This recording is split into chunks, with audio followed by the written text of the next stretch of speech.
You are probably sick to death of this car, but let's talk about it. The Toyota Supra. Is that a Supra?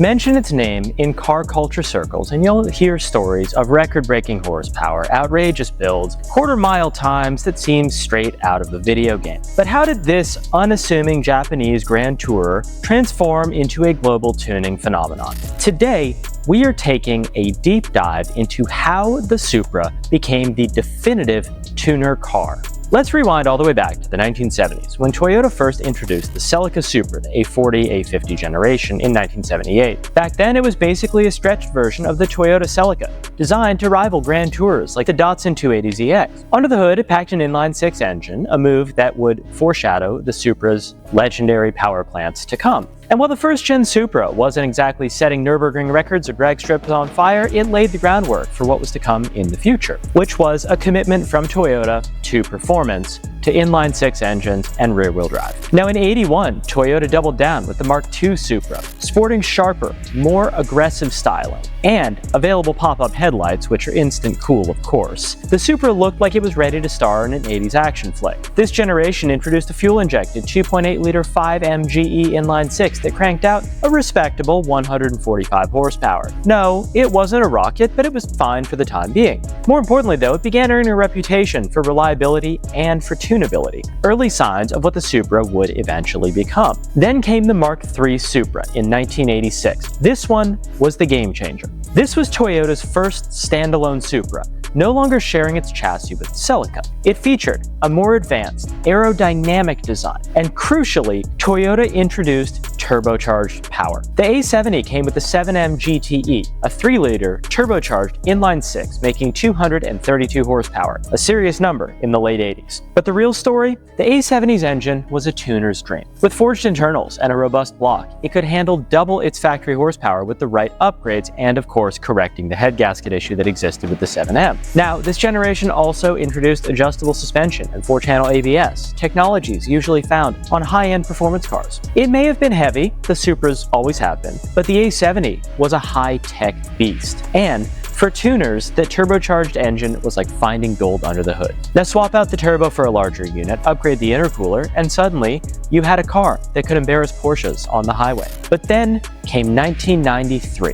And Toyota unleashed an automotive deity, the Mark IV Supra, the one that would cement the Supra as a tuning icon forever. When the A80 debuted, Toyota wasn't playing around. Everything about this car screamed performance. Its curvaceous, muscular design still looks modern even to this day, with its wide fenders, its aggressive stance, and its iconic wing.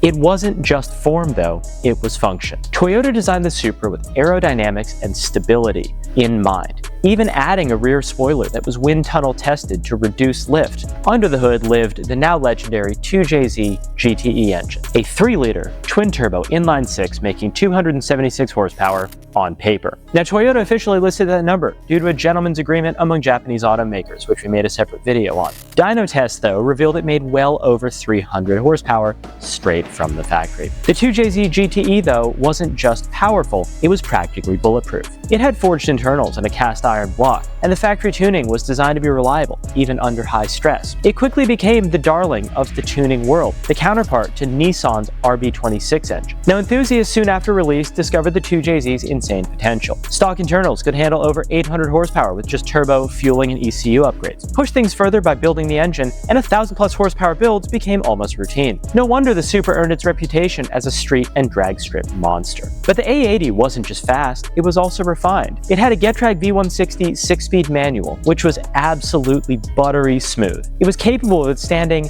insane horsepower and torque levels and still drove like a street car. Now combine that with a limited slip differential and a balanced chassis, and the Supra wasn't just a straight line bruiser, it could corner with the best of them. No, it wasn't a GTR, but it was pretty darn good. By the late 90s though, the Supra's reputation had already grown legendary among tuners and street racers. But then Hollywood came knocking. In 2001, a little movie called The Fast and the Furious hit theaters, and there it was. Brian O'Connor's orange Mark IV Supra. In one 2-hour action film, the Supra became a household name, instantly recognizable even to people who couldn't care less about cars. Its starring role turned the Supra from tuner hero to pop culture icon. Despite its growing fan base, Toyota pulled the plug on the Supra in 2002. High production costs, tightening emissions regulations, and a declining demand for sports cars spelled the end of the Mark IV. But the Supra's absence only made its legend grow. The car's aftermarket exploded, with parts suppliers offering everything from body kits to single turbo conversions, and anything you can think of in the middle. The Supra became the ultimate tuner canvas, a car that could be built into anything, from clipping off 9-second quarter miles to a full-blown circuit weapon, bagged at car shows, wide bodies, whatever you wanted to do, you could do it. So for years, fans begged for a new Supra, and in 2019, Toyota delivered with the Mark V. Built in collaboration with BMW, the A90 features a turbocharged V58 inline-six engine, pumping out 382 horsepower in current models. While some purists complained about its shared BMW DNA, the A90 Supra proved itself with impressive performance and modern technology. And just like its predecessors, tuners could not wait to crack open the B58. It didn't take long before the aftermarket was flooded with performance parts for the new Supra, and people making 5, 6, 7, 800 horsepower started appearing almost overnight. The new Supra embraced its heritage as a Supra while introducing the brand to an entirely new generation of enthusiasts who may have been priced out of owning a Mark IV. From humble beginnings as a grand touring coupe to starring roles in Hollywood blockbusters, the Toyota Supra has earned its place as a global tuning icon. Its bulletproof engines, tunability, and cultural impact have made it the stuff of legends. Whether you're chasing a 9-second quarter mile pass or you're building a show-stopping street car, the Supra remains one of the most beloved and sought-after platforms in automotive history. Now, the biggest challenge with the Supra today is, of course, cost. While these are cars that used to be $20,000, $30,000, $40,000, now they're flirting with $100 grand. Do you think they're worth it? Would you pay that much for a Mark IV Supra? Let us know in the comments down below, and if you have a Supra, whether it's a Mark II, III, IV, V, or heck, even the new Mark VI that they're supposed to be coming out with, click the link down below in the description. We've got wheels, tires, suspension, performance parts for you, everything you need. Thank you guys so much for watching the video. If you liked it, drop a comment down below, hit the subscribe button, hit the like button, hit the bell icon to turn on notifications, and we'll see you in the next one.